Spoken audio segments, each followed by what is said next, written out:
Hello students, तो चलिए start करते हैं आज का हमारा सेशन। आज हम देखेंगे कि जो सैलरी या जो इनकम होती है उसके ऊपर जितने भी सवाल बनते हैं तो और वो भी परसेंटेज से रिलेटेड। तो चलिए स्टार्ट करते हैं।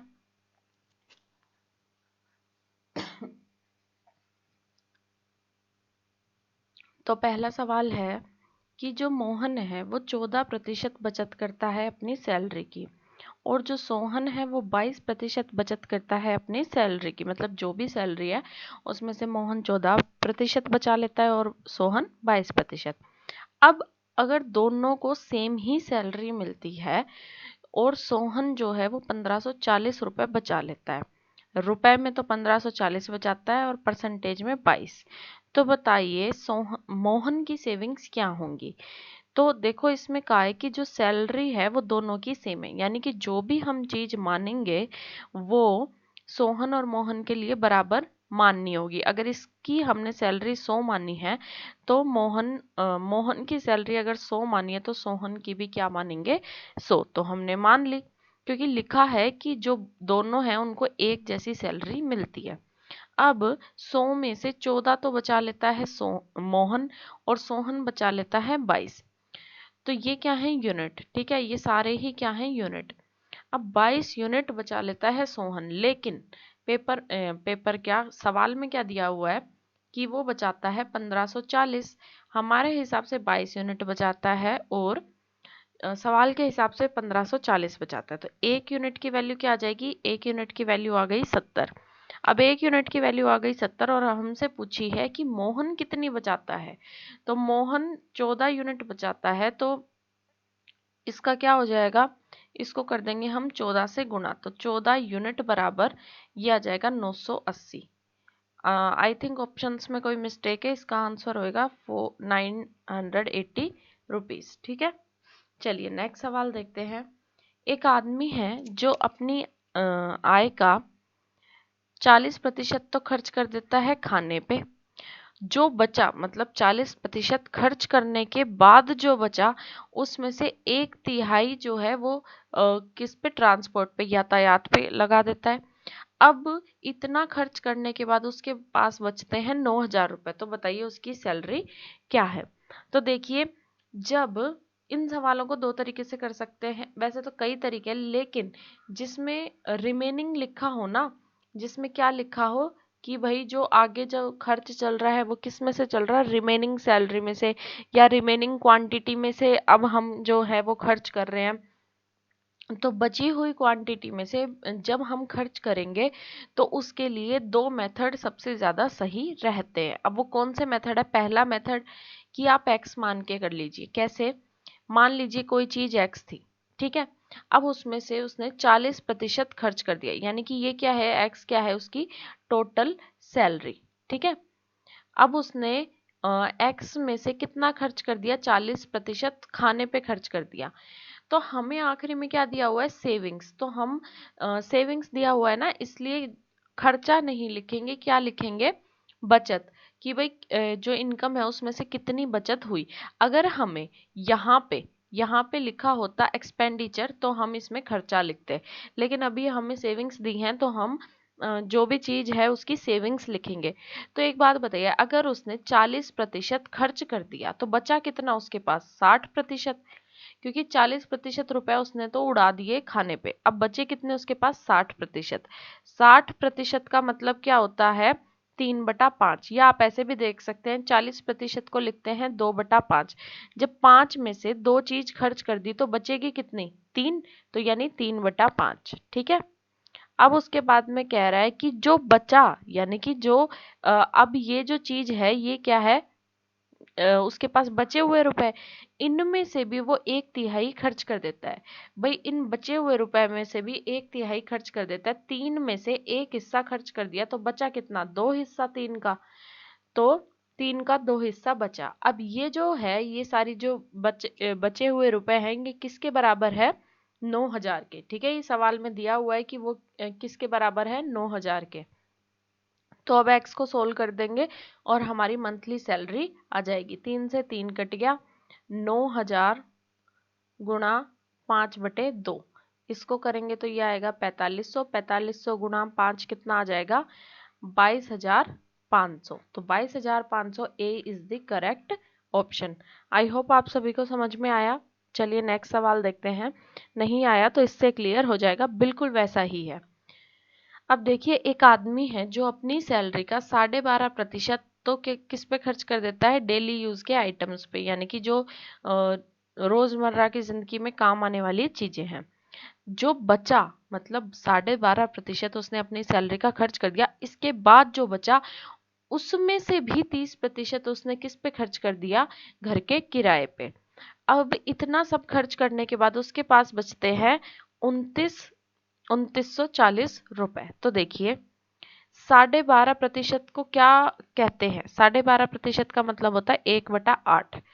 तो उसने 1/8 रुपए खर्च कर दिए, यानी कि 8 में से एक भाग उसने क्या कर दिया, खर्च।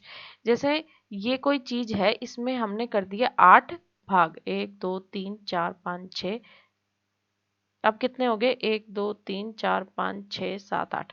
8 में से एक भाग खर्च कर दिया, तो ये हमने एक भाग मतलब खर्च कर दिया सैलरी का। तो बचे कितने, 7 भाग। ये जो बचे हैं वो कितने हैं, 7 भाग। तो मान लीजिए कोई सैलरी एक्स है, उसमें से 1/8 तो खर्च हो गया, तो बचा कितना, 7/8। ठीक है। अब जो 30% है जो बचा, उसका भी 30% उसने क्या किया, घर के किराए पे दे दिया। तो 30% का मतलब हुआ 3/10, यानी 10 में से 3 वो फिर खर्च कर चुका। तो कितने बचे, 10 में से 3 गया तो 7 बचे। 10 में 7 बचा, और ये सब किसके बराबर है, 2940 के बराबर। ये तो हो गया पहला मेथड। मैंने कहा था कि इन सवालों को करने के दो मेथड है। पहला पिछले सवाल में बता चुकी हूँ, यहाँ से आप सोल्व करेंगे एक्स की वैल्यू आ जाएगी। अब जो दूसरा मेथड है वो सुनिए, आपको जिससे भी सही लगे आप उस मेथड से कीजिएगा। दोनों ही मेथड आसान है, इसीलिए मैंने ये दो मेथड चुने हैं। अब देखिए दूसरा मेथड क्या है कि इनिशियली उसके पास कितने रुपए थे, यानी कि शुरुआत में कितने रुपए थे और उसने बचत कितने की। अब देखिए 12.5% मतलब 1/8, यानी कि 8 रुपए थे, एक खर्च कर दिया तो कितने बचे, 7 रुपए बचे। फिर उसके बाद में 3/10 वो खर्च कर चुका है, तो यानी कि 10 रुपए थे और वो खर्च कितने कर चुका है, 3 रुपए। तो बचत कितनी हुई, 7 रुपए। अब हम ऐसा क्यों करते हैं कि जो खर्च है वो नहीं लिखते, क्योंकि जो हमें क्वांटिटी दी गई है, जो ये वैल्यू दी गई है, वो क्या है, बचत है। तो हम बचत ही निकालेंगे, जिससे हमारा सवाल आसान हो जाएगा। फिर जो बचत है वो कितनी हुई, 49। और ये जो इनिशियली हमारे पास कितने रुपए थे, 80। 80 में से 49 रुपए हम क्या कर चुके हैं, बचत। अब हमारे हिसाब से हम 49 रुपए की बचत कर चुके हैं, लेकिन सवाल में दिया गया है कि वो किसके बराबर है, 2940 के बराबर। तो इसको जब हल करेंगे तो 1 यूनिट की वैल्यू आएगी, 1 यूनिट की वैल्यू आएगी, इसको 49 को इससे भाग दे देंगे तो ये आएगी 60। ठीक है। फिर उसके बाद में अब 1 यूनिट की वैल्यू 60 हैगी, और हमसे पूछा है कि उसकी सैलरी कितनी थी। तो हम क्या मान रहे हैं कि शुरुआत में उसके पास इतने रुपए थे, यानी ये क्या है, सही मायने में देखें तो यही क्या है, यही है आय। ठीक है। तो 80 थी, 80 यूनिट थी, और 1 यूनिट की वैल्यू 60 है। तो इसको कर देंगे तो कितना आ जाएगा, 4800। B is the correct option. तो आपको जो भी मेथड सही लगे, पहला या दूसरा, आप उससे सवालों को कीजिए। कौन से सवालों को करेंगे, जिसके अंदर जो खर्चा है या जो बचत है उसमें ये कहा है कि उसके जो बचे हुए में से और खर्च कर दिया या बचे हुए में से और बचा लिया, तो उसमें क्या करेंगे हम, ये दो मेथड अप्लाई करेंगे। ठीक है। एक ट्री मेथड भी होता है, पर वो थोड़ा डिफिकल्ट पड़ेगा इन सवालों के लिए मेरे हिसाब से। आपको जो सही लगता है आप कीजिए, ये मेरा पर्सनल मानना है कि या तो इस मेथड से कीजिए या इस मेथड से कीजिए। चलिए नेक्स्ट सवाल देखते हैं। एक आदमी है, वो अपनी इनकम का 75% खर्च कर देता है, यानी कि उसने उड़ा दिए इतने रुपए। अब क्या हुआ, उसकी जो इनकम है वो 20% बढ़ गई, तो उसके खर्चे भी जो हैं वो 10% बढ़ गए। तो बताइए उसकी सेविंग का परसेंटेज क्या रहेगा, मतलब अब जो वो सेविंग्स करेगा वो क्या करेगा। तो देखिए, पहली उसकी इनकम, खर्चे और सेविंग्स। ठीक है, यहाँ लिख लेते हैं मतलब पुराना या पहले और अब बाद। ठीक है, अब इनकम उसकी थी, मान लेते हैं 100, तो उसमें से उसने कितना खर्च कर दिया, एक्सपेंडिचर है ये, खर्च है, कितना खर्च कर दिया, 75, तो बचा कितना। तो देखिए हमें यहाँ पे बचत नहीं दे रखी, लेकिन मान लीजिए आपको 100 रुपए मिलते हैं और आपने उसमें से 50 रुपए की एक चॉकलेट खरीद ली, तो अब आपके पास कितने रुपए बचे, 50 रुपए ही बचे ना। या यूं कहें कि अगर आपने 60 रुपए की चॉकलेट खरीदी तो आपके पास कितने रुपए बचे, 40 रुपए। यानी कि अगर मैं यूं कहूं कि आपने 60 रुपए की चॉकलेट खरीदी, आपके पास 100 रुपए थे, तो बताइए आपकी बचत कितनी है। तो आप कहेंगे आपने तो बचत बताई नहीं। अरे जो खर्च किया है उसको सारे में से माइनस कर दो, वही क्या आ जाएगी, बचत। तो जो इनकम है उसमें से अगर हम खर्चा माइनस कर देंगे तो हमारी क्या आ जाएगी, बचत। तो 100 में से 75 गए, कितने बचे, 25। अब बाद में क्या हुआ, उन्होंने कहा कि जो सैलरी है वो उसकी 20% बढ़ गई, यानी पहले 100 थी, 100 पे 20% बढ़ गई, यानी कितनी हो गई, 120। और जो खर्चा है वो भी 10% बढ़ गया, तो इसका 10% कितना होगा, 7.5। तो इतना खर्चा उसका बढ़ गया, तो इसको इसमें जोड़ देंगे तो कितना बनेगा, ये बनेगा 82.5। ठीक है, अब जो नई सेविंग है वो कितनी होगी, इन दोनों को माइनस कर दीजिए। पूरा जो इनकम है उसमें से खर्चा माइनस कर देंगे तो हमारी आ जाएगी सेविंग्स, जो आएगी 37.5। अब हमें परसेंटेज पूछा है कि सेविंग्स कितनी बढ़ी। तो देखिए पहले वो 25 रुपए क्या कर रहा था, बचा रहा था, और अब कितने बचा रहा है, वो 37.5 रुपए बचा रहा है, यानी कुछ ज्यादा बचा रहा है। तो उसकी जो सेविंग्स में ये जो ज्यादा आया है वो कितना परसेंटेज है, देखिए इसमें माइनस करेंगे 37.5 में से 25, तो कितना आएगा, ये 12.5, यानी कि वो 12.5 रुपए ज्यादा बचा रहा है। तो अब देखिए, जब वो 12.5 रुपए ज्यादा बचा रहा है, कितने पे बचा रहा है भाई, पहले जो इनिशियली जो होती है वही चीज पे हम मानते हैं, यानी स्टार्टिंग में हमारे पास जो होता है उसी पे हम परसेंटेज निकालते हैं, यानी 25 पे वो 12.5 रुपए ज्यादा सेव कर रहा है।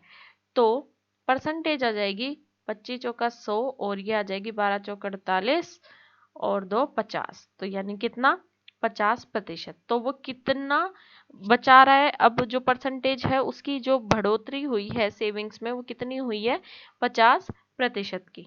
ठीक है, आई होप आप सभी को समझ में आया है ये सवाल। चलिए आगे देखते हैं।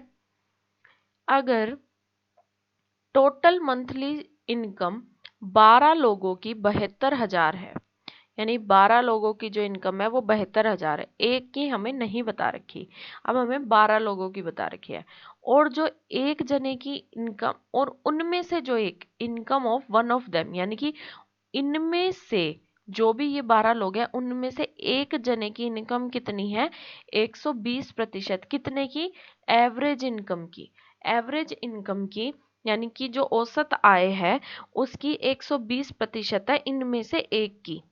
तो देखिए औसत आय है कितनी, वही ये कैसे निकालते हैं, जितने भी हमारे पास चीज है बटे में कितने लोगों में वो है। तो 72,000 हमारी जो आय है वो कितने लोगों में बांटनी है, इसे 12 लोगों में। तो हमारी जो औसत आय है वो कितनी आ गई, 6,000। ये हमारी क्या है, औसत आय। ठीक है, अब ये हमारी औसत आय आ गई। अब हमसे कहा है कि जो उनमें से एक व्यक्ति है, 12 में से एक, उसकी जो आय है वो 120% है औसत आय का। औसत आय इतनी है और इसका 120% कितना हो जाएगा, 120% औसत आय का। ठीक है, इसको हल कर देंगे तो ये बनेगा 12×6 = 72, 7200। तो 7200 रुपए, यानी कि B option is the correct answer. और जो वो एक व्यक्ति है उसकी कितनी आय है, 7200 रुपए। आई होप समझ में आ रहा है सभी को। तो समझ में आ रहा है तो लाइक कर दीजिए, और अगर कोई डाउट है तो टेलीग्राम पे पूछ सकते हैं, टेलीग्राम का लिंक डिस्क्रिप्शन में है। अब देखिए, मंथली सैलरी एक एम्प्लॉय की 2.3% बढ़ जाती है और इस वजह से उसको 72 रुपए ज्यादा मिल रहे हैं। यानी कि 2.3% अगर उसकी आय बढ़ गई तो उसको 72 रुपए ज्यादा मिल रहे हैं। अब इससे जानिए, मान लीजिए आपके पास 100 रुपए हैं, पहले 100 रुपए थे और आपके जो पापा हैं या मम्मी है, जो भी आपको पॉकेट मनी देती हैं, उन्होंने क्या किया, आपकी कुछ पॉकेट मनी बढ़ा दी, यानी कि कुछ जो है वो पॉकेट मनी बढ़ा दी और इस वजह से आपको 30 रुपए ज्यादा मिल रहे हैं। अगर 100 रुपए आए, मतलब 100 रुपए आपकी पॉकेट मनी थी और उस वजह से, और उन्होंने क्या किया, सोचा कि भाई मेरा बेटा बहुत अच्छा है या बेटी बहुत अच्छी है, बहुत अच्छा काम कर रही है, चलो इसकी थोड़ी सी पॉकेट मनी बढ़ा दी जाए। तो वो कितनी बढ़ाई, कितनी बढ़ाई, 30 रुपए बढ़ा दी। तो बताइए आपकी नई पॉकेट मनी कितनी है, तो 100 + 30, यही तो जो बढ़ा हुआ परसेंटेज है, जो बढ़ा हुआ परसेंटेज है वो कितना है, 30 ही तो रुपए है। तो यहाँ भी इस क्या कहा है कि जो 2.3% है, उतनी हमने क्या की, सैलरी एक एम्प्लॉय की बढ़ा दी और ऐसा करने पे क्या हुआ, 72 रुपए बढ़ रहे हैं। तो इनडायरेक्टली क्या लिखा हुआ है, लैंग्वेज को समझिए कि 2.3% ही क्या है हमारा, 72 रुपए। 2.3% का मतलब 8/3% कितना है हमारा, 72 रुपए। अब हमें क्या निकालना है, उसकी मंथली सैलरी निकालनी है, यानी कि किसी भी चीज का 8 से ही 3% 72 रुपए है, तो उसकी मंथली सैलरी यानी कि पूरा 100% कितना होगा। तो 1% की वैल्यू कितनी आएगी, 72, ये इधर जाएगा तो भाग में बटे 8 और गुणा 3। 100% की वैल्यू कितनी होगी, इसको गुणा 100 कर देंगे। अब इसको हल करेंगे तो क्या आएगा, 100% की वैल्यू ये 25 और ये कटेगा 36, इन सबको हल करेंगे तो कितना बनेगा, ये बनेगा 2700। ठीक है, इतना ही बनेगा ना, हाँ बिल्कुल ये इतना ही बनेगा। तो इसका कितना आंसर आ जाएगा, 2700।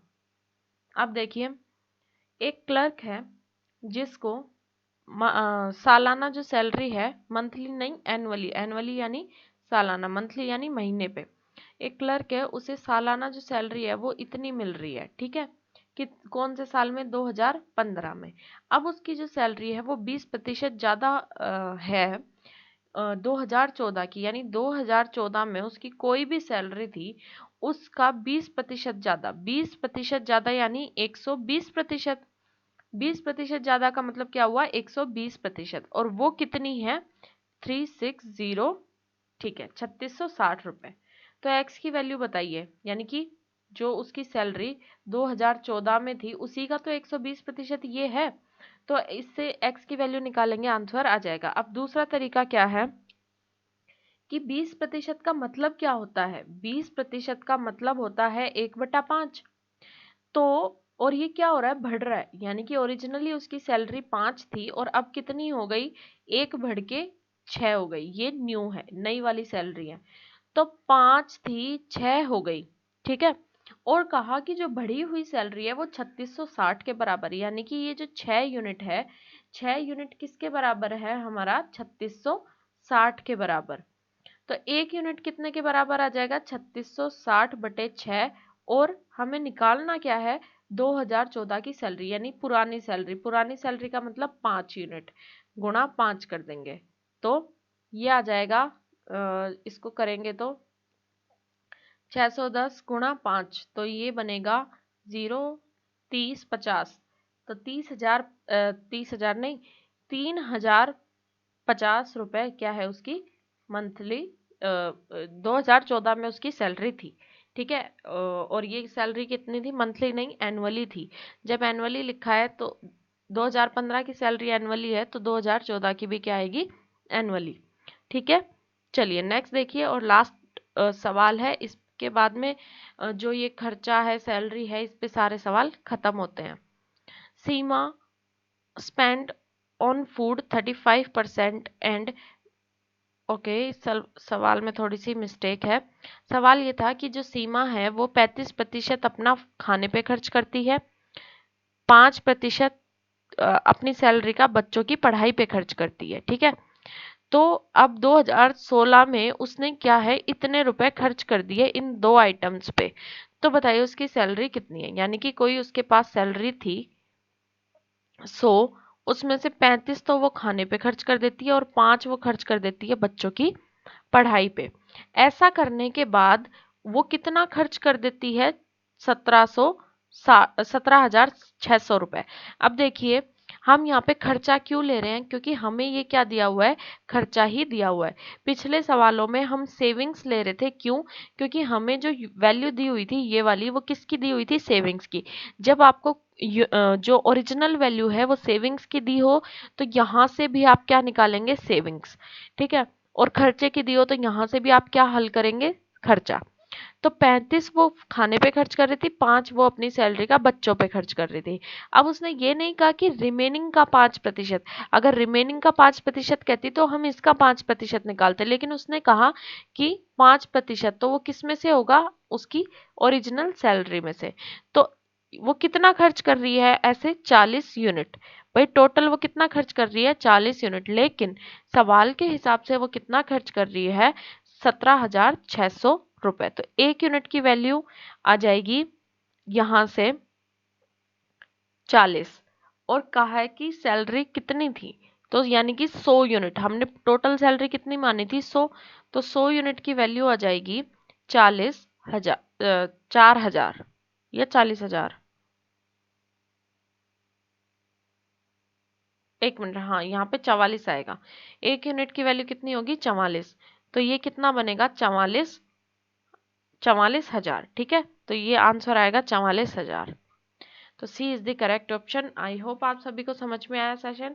और टेलीग्राम पे आप जुड़ सकते हैं हमारे, तो उसके लिए आप डिस्क्रिप्शन में लिंक दिया हुआ है।